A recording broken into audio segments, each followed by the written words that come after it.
आप सभी हमारे दर्शक वीडियो के उनके लिए शुभ मंगल कामना। आज मैं आप लोगों को एक बहुत बहुत महत्वपूर्ण बात बता रहा हूँ। प्रायः बहुत लोगों ने जैसे प्रश्न किया कि पंडित जी हमारे लड़के की शादी नहीं हो रही, क्या कारण है? कुंडली तो बनी नहीं है। और जब कुंडली नहीं बनी है तो आप केवल उपाय ही कर सकते हैं। लड़के की शादी नहीं हो रही है, विलम्ब हो रहा है, काफ़ी देर हो रही है, तो एक तो ये होता है कि कुंडली में जब मंगल ज़्यादा प्रभावी होता है, मंगली होता है, तो वो जो है शादी को भी डिले कराता है।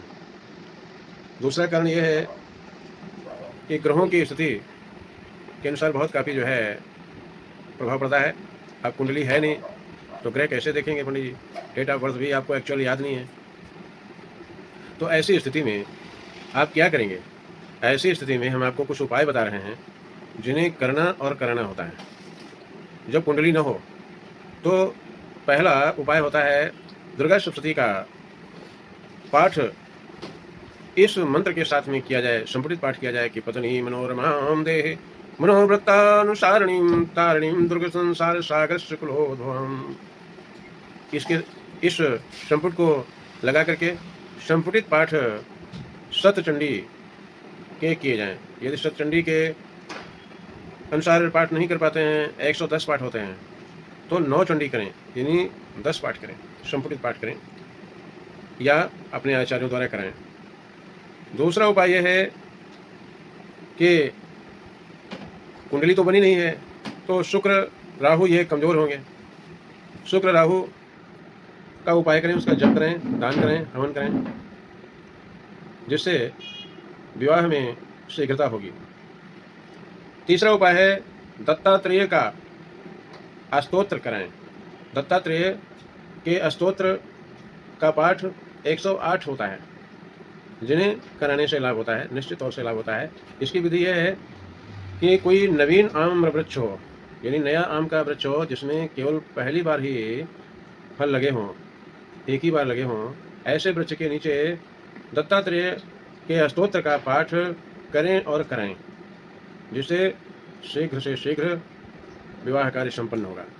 उदाहरण के लिए मैं आपको यह बता रहा हूँ, एक बार मैंने एक यजमान के कन्या के विवाह के लिए इस उपाय को कराया था और उस यजमान से हमने यह भी कह दिया था, निर्देश दे दिया था कि यदि आप हाथ पैर नहीं चलाएंगे, कहने का तात्पर्य आप ढूंढने नहीं निकलेंगे तो कुछ भी हो सकता है। तो वो पाठ पूरा होने के 1 महीने के बाद ही, लगभग 1.5 महीने के आसपास जो है, वो लड़की ने अपने आप शादी कर ली। संयोग ये रहा कि वो क्षत्रिय वर्ण की लड़की थी और ब्राह्मण लड़के के साथ में वो चली गई, तो उसका पद बढ़ गया, उसके मायके वाले भी प्रसन्न हो गए अंदर अंदर, क्योंकि बहुत अपना दहेज देना चाहते थे, दहेज भी उनका बच गया और अपने से ऊंचे में चली गई। तो कहने का तात्पर्य यह है कि यह निश्चित तौर से दत्तात्रेय का जो पाठ है ये लाभ देगा और इसे प्रायः बहुत कम लोग ऐसे इस उपाय को जानते होंगे। अगर आप 10 लोगों से पूछोगे तो शायद 1-2 लोग ही बता पाएंगे दत्तात्रेय के विषय में। और सभी उपाय बताएंगे, किंतु दत्तात्रेय का स्तोत्र का पाठ बहुत कम लोग ही बताएंगे, क्योंकि ये एक वेदों से नई खोज की गई है, बाकायदा प्रमाणित है।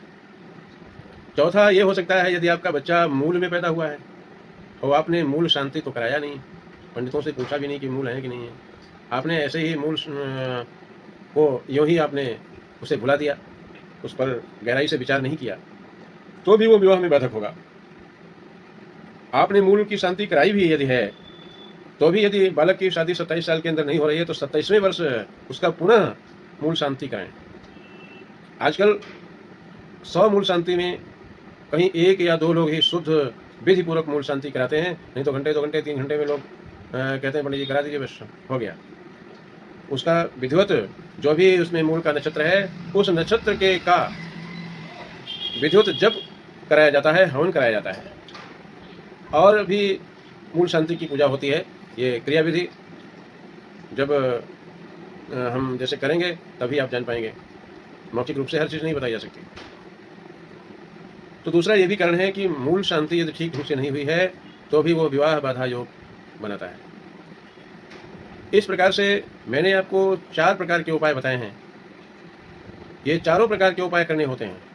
यदि एक उपाय से लाभ नहीं हो रहा है तो दूसरा उपाय करें, तीसरा उपाय करें, चौथा उपाय करें। निश्चित तौर से आपका बालक चाहे जितना युवा हो गया हो, 30 साल, 35 साल, 40 साल, निश्चित तौर से उसकी शादी होने के योग बनेंगे।